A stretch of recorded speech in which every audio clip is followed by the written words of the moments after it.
Hello बच्चों, let's read the question. So the question here is reproduction cannot be an all-inclusive defining characteristic of living organism because तो चार options दी गई हैं. All living organisms do not show growth, many organisms do not reproduce, non-living things show reproduction, and all living organisms show small period of reproductive phase in their life.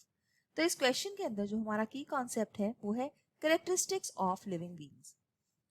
So living beings के अंदर कुछ इस तरह के defining characteristics होने चाहिए जिसकी वजह से हम उनको नॉन लिविंग थिंग से डिफरेंशिएट कर सकते हैं.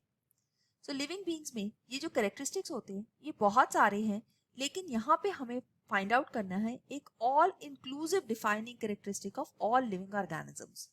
तो यहाँ पे देखा गया है, इन्होंने बोला कि रिप्रोडक्शन इस तरह का कैरेक्टरिस्टिक क्यों नहीं है लिविंग ऑर्गेनिजम्स के लिए. हमें पता है कि जो रिप्रोडक्शन होती है वो लिविंग ऑर्गेनिजम्स में ही होती है.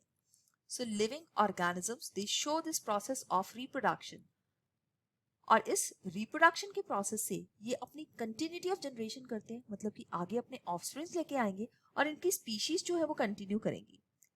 तो ये जो नॉन लिविंग थिंग्स होती हैं, non living things, they never show this characteristic.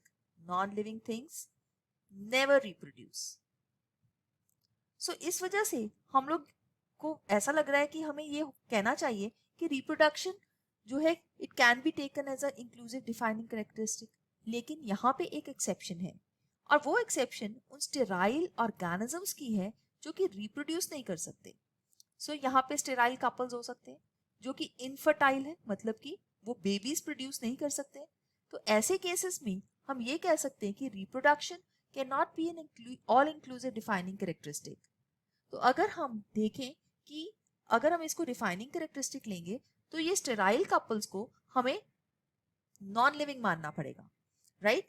सो यहाँ पे फर्स्ट ऑप्शन में दिया गया है all living organisms do not show growth. तो ये रॉन्ग है.